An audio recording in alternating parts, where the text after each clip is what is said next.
અરવિંદ કેજરીવાલને લઈને હાલ એક દુઃખદ સમાચાર સામે આવી રહ્યા છે। દિલ્હી હાઈકોર્ટે ગુરુવારે દિલ્હીના પૂર્વ મુખ્યમંત્રી અને આમ આદમી પાર્ટીના નેતા અરવિંદ કેજરીવાલ વિરુદ્ધ લીકર પોલિસી કેસની કાર્યવાહી પર રોક લગાવવાનો ઇનકાર કર્યો છે। કેજરીવાલ દિલ્હી એક્સાઇઝ પોલિસી 2021-22 સંબંધિત અનિયમિતતાના કેસમાં આરોપી છે।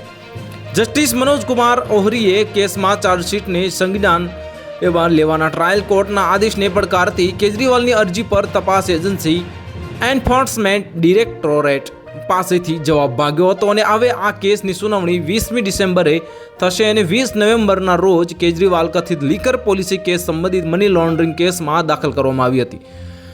ચાર્જશીટના ધ્યાનમાં લઈને ટ્રાયલ કોર્ટના આદેશને હાઈકોર્ટમાં પડકાર્યો હતો અને અગાઉ 12 નવેમ્બરે હાઈકોર્ટે કેજરીવાલની અન્ય એક અરજી પર ઈડીની પાસેથી જવાબ માંગ્યો હતો અને જેમાં મની લોન્ડરિંગ કેસમાં એજન્સીની ફરિયાદ પર તેમને જારી કરાયેલા સમન્સને પડકારવામાં આવ્યો હતો।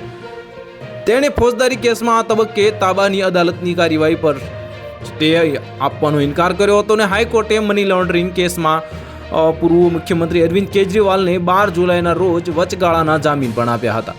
તો હાલ માટે આટલું। જો મળીશું નવી અપડેટ સાથે। જો તમને અમારા વિડીયો પસંદ આવતા હોય તો વિડીયોને લાઇક કરી દેજો, ચેનલને સબસ્ક્રાઇબ કરી બાજુમાં આવેલા બેલ આઇકનને દબાવી દો, જેથી તમને આવા સમાચારની અપડેટ મળતી રહે।